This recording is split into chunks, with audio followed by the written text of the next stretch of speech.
this is our big treat. Because I think we're running out of time.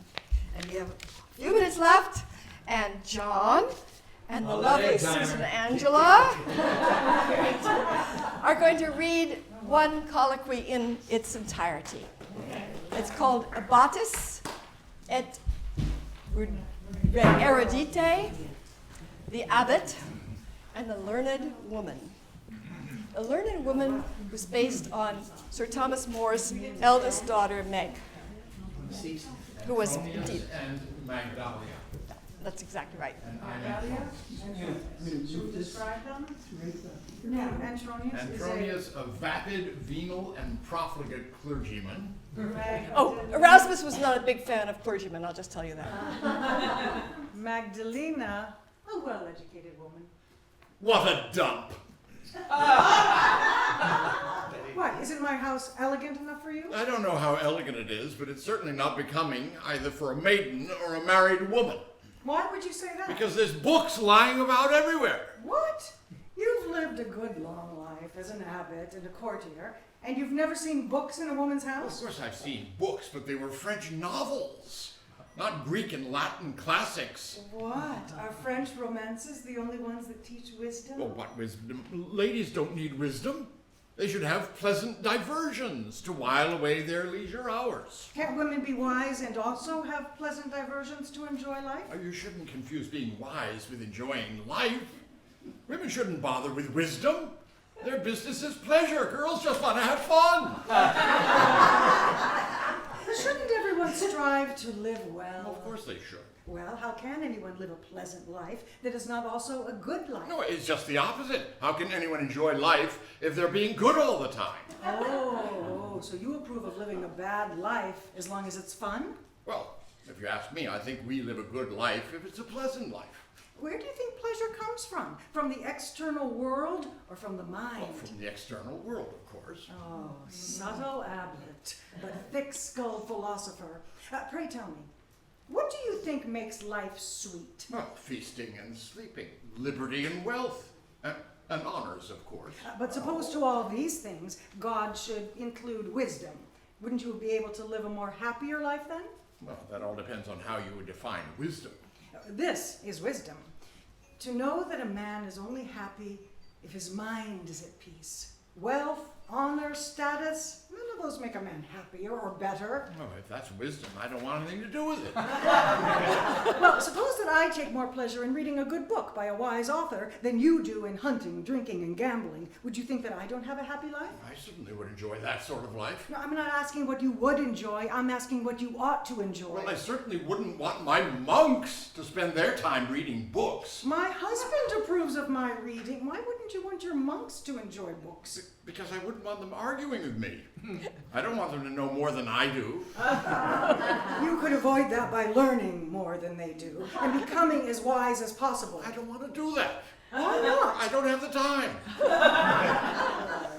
What? You don't have time to be wise? No. Well, what stands in your way? I'm too busy with prayers, household affairs, hunting, and looking after my horses. Business at court. And do you think these things are more important than wisdom? That's just the way I see it. All right, tell me this. If you had the power to turn yourself and your monks into any animal you choose, would you turn the monks into hogs and yourself into a horse? Of course not. Even if by doing so you might prevent them from becoming wiser than yourself. I wouldn't care what sort of animal my monks became as long as I were still a man. Well, what kind of man has neither wisdom nor the desire to acquire it? I'm wise enough to please myself. Hogs are wise enough to please themselves. You sound like a female sophist. You argue so cunningly. I'm not going to say what you sound like to me. But tell me, what is it you don't like about my house? A spinning wheel is the proper weapon for a woman, not a book.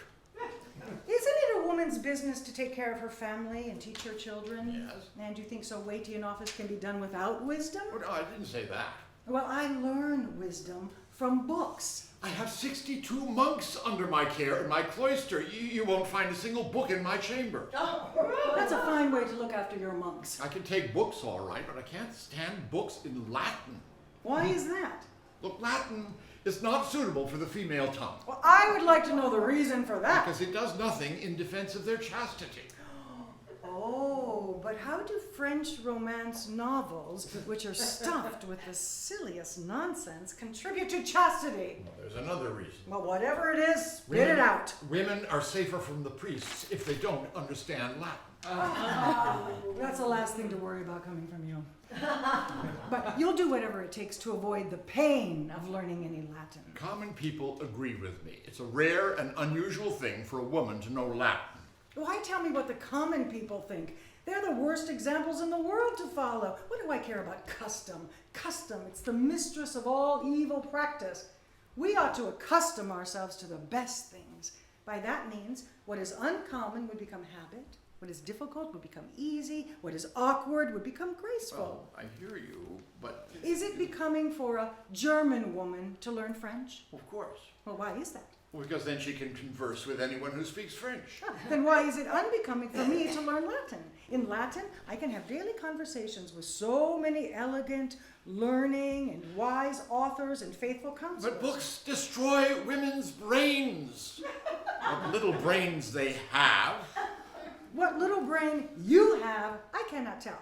As for myself, whatever little brain I have, I'd rather spend in study than in prayers mumbled over without any heart, or staying up all night drinking glass after glass of wine. Bookishness drives people crazy.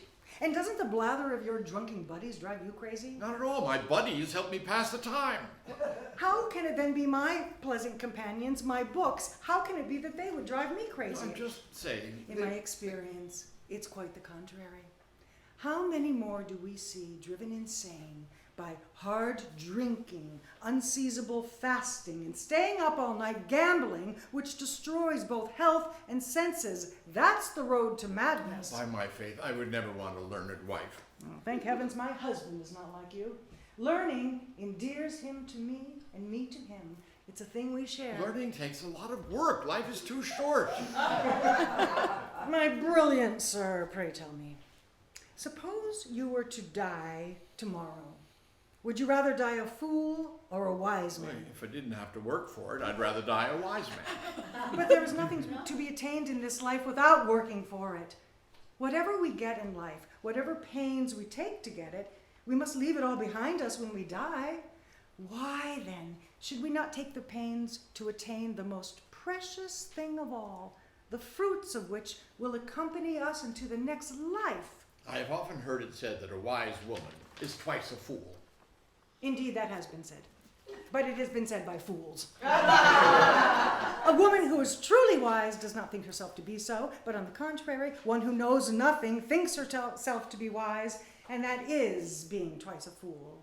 I don't know why it is, but just as saddle packs don't look right on an ox, so learning doesn't look right on a woman.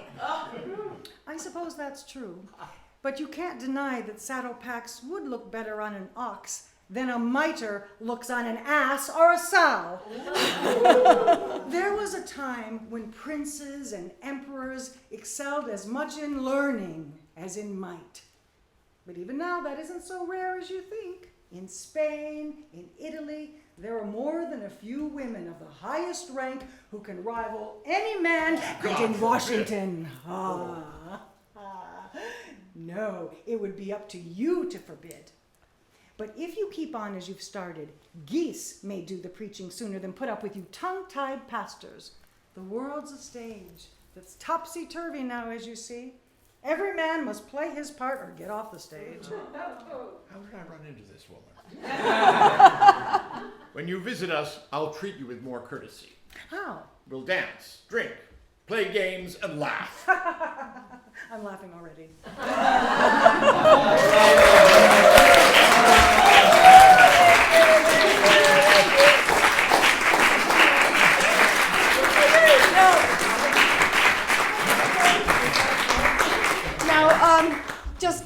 Just in case you think Shakespeare did not do this when he was 10 years old,